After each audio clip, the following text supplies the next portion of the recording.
Hei teman-teman, coba deh angkat tangan siapa yang pertama kali ngecek ponsel pas bangun tidur. Siapa yang bahkan gak bisa tidur tanpa ngecek sosial media lebih dulu. Jangan malu-malu. Ya, kita semua pasti pernah ngalamin itu. Kalau aku pribadi, jujur aja, tiap kali bangun tidur, aku langsung ngecek Instagram. Gimana dengan kalian? Mungkin buka TikTok atau ngecek Twitter. Kalau nggak buka, rasanya kayak ada yang kurang kan? Nah, sekarang coba deh kita pikirin. Seberapa sering kita melakukan itu dalam sehari? Berapa banyak waktu yang kita habiskan di dunia maya? Scroll tanpa tujuan, terus tahu-tahu udah berjam-jam. Aku yakin kalian juga sering ngalamin. Kita nggak sadar loh kalau kebiasaan ini bisa jadi kecanduan. Ya, kecanduan media sosial. Saya pernah ngerasa kayak, aduh, kok ya saya kayak orang cemas banget setiap kali buka media sosial. Padahal saya cuma buka Instagram doang ya. Tapi anehnya, saya merasa kayak saya ketinggalan zaman. Bayangin, saya lihat teman-teman saya yang udah liburan ke luar negeri, yang udah beli mobil, udah banyak pacar. Saya malah bingung pilih beli sepatu baru atau bayar utang. Jadi saya mikir, kenapa hidup saya kok nggak sebagus mereka? Gila, kalau dibandingin hidup saya kayak plot film yang ada di Netflix. Tapi genrenya serius kecemasan. Tapi teman-teman, coba kita pikirin lagi. Itu semua cuma highlight hidup mereka yang cuma dilihat orang. Apa kita harus merasa takut atau cemas hanya karena nggak punya semuanya? Tapi sebelum kita ngomong lebih lanjut soal kecanduan, aku pengen tanya lagi.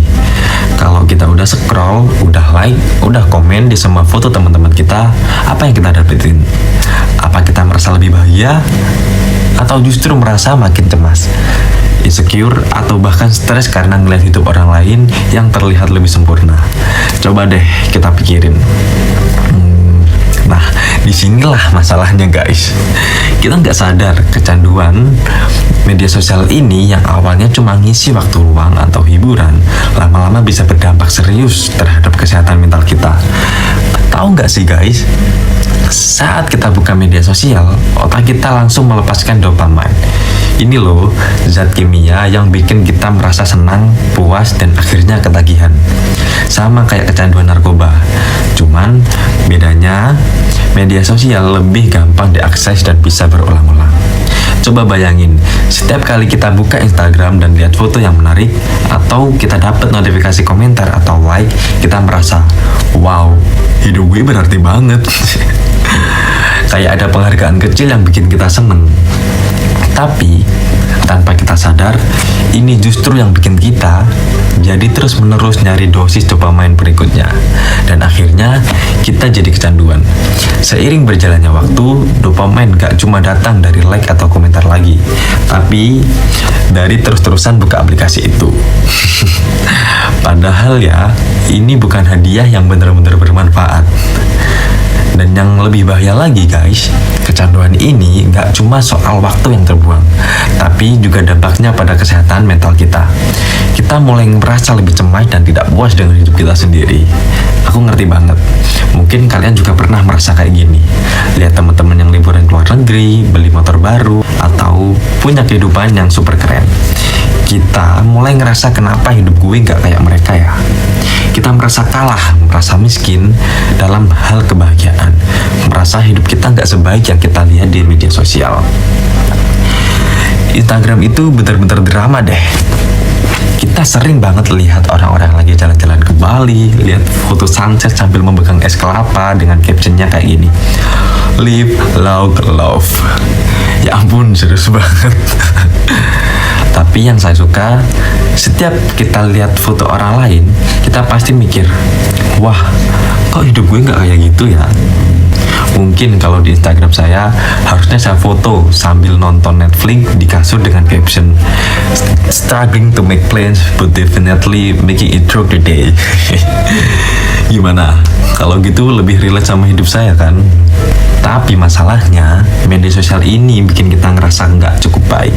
Padahal kalau kita lihat-lihat lagi, itu semua cuma pameran seni edit foto.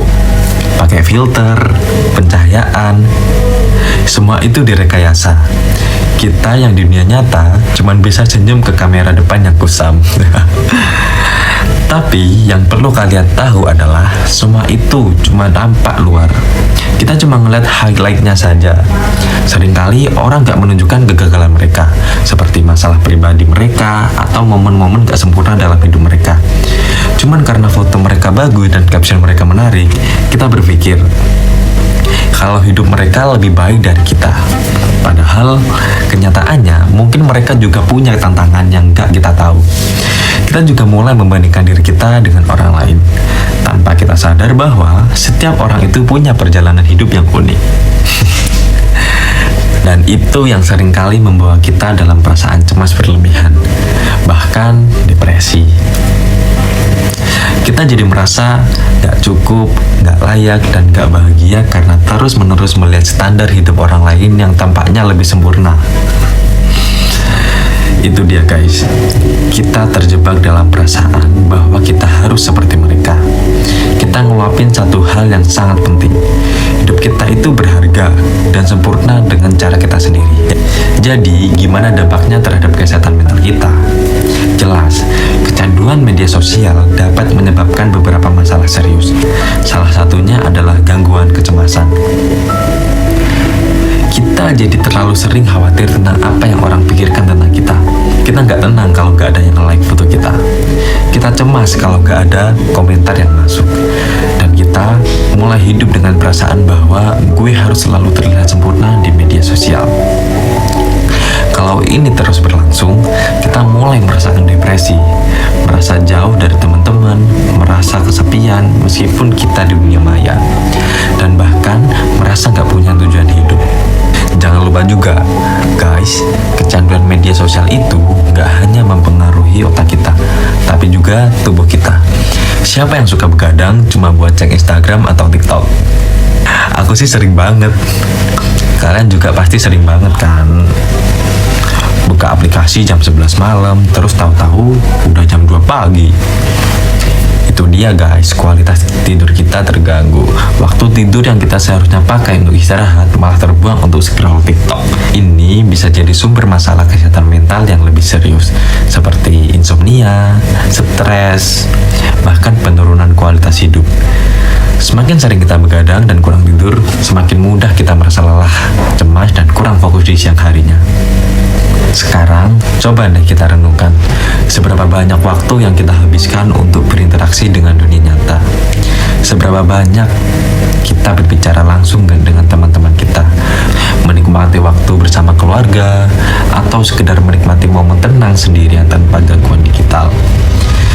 Jika kita terus-terusan terjebak dalam dunia maya, kita akan kehilangan banyak momen berharga di dunia nyata. Kita lupa bagaimana caranya berkomunikasi secara langsung. Kita lupa cara menikmati kesenangan tanpa harus berbagi ke media sosial. Kita lupa cara menghargai diri sendiri tanpa harus menunggu validasi dari orang lain. Tapi guys, jangan khawatir, karena ada beberapa cara untuk kita keluar dari kecanduan ini dan mulai hidup dengan bijak di dunia maya. Ini bukan berarti kita harus berhenti pakai media sosial sama sekali, tapi kita harus bisa mengontrolnya agar nggak bisa mengendalikan hidup kita. Yaitu yang pertama, setel batasan waktu. Kita harus mulai menetapkan batasan waktu untuk mengakses media sosial. Coba deh, atur waktu maksimal dalam sehari. Misalnya, 30 menit untuk scroll dan selebihnya fokus pada hal yang lain yang lebih produktif atau lebih bermakna. Jangan sampai waktu kita cuma terbuang sia-sia. Yang kedua, matikan notifikasi. Ini penting banget. Cobalah matikan notifikasi yang nggak penting. Kalau setiap detik kita dapat notifikasi, kita jadi terus-terusan merasa terikat pada ponsel. Kita bisa ngontrol, bukan sebaliknya. Dengan matikan notifikasi, kita nggak akan terus-menerus mengecek ponsel. Dan yang terakhir, terima diri sendiri. Ingat, kita nggak perlu membandingkan hidup kita dengan orang lain. Setiap orang yang punya perjalanan hidup, setiap orang punya perjalanan hidup yang berbeda. Jangan terjebak dalam standar yang ditentukan oleh media sosial. Cobalah untuk menerima dan mencintai diri sendiri apa adanya. kita punya potensi besar dan kita berharga tanpa harus menunjukkan ke dunia. Jadi teman-teman, mari kita hidup lebih bijak di dunia maya. Jangan sampai media sosial mengendalikan kita. Hidup kita lebih berharga dari apa yang kita lihat di sana. Jangan biarkan media sosial mengurangi kualitas hidup kita. Fokuslah pada hal-hal yang membuat kita bahagia, produktif, dan sehat mental. Hidup yang lebih sehat dan bahagia dimulai dengan langkah kecil. Dan itu bisa dimulai dengan mengubah cara kita berinteraksi dengan teknologi. Ingat, dunia nyata jauh lebih indah daripada apa yang ada di layar ponsel kita. Media sosial adalah alat yang hebat, tetapi hanya jika kita tahu bagaimana menggunakannya dengan baik. Jangan sampai kita terjebak dalam ilusi kebahagiaan dan kesuksesan orang lain, sementara kita mengabaikan kebahagiaan kita sendiri. Luangkan waktu untuk menikmati momen-momen nyata, bangun hubungan yang sehat, dan selalu ingat bahwa kebahagiaan sejati datang dari dalam diri kita, bukan dari jumlah like atau komentar.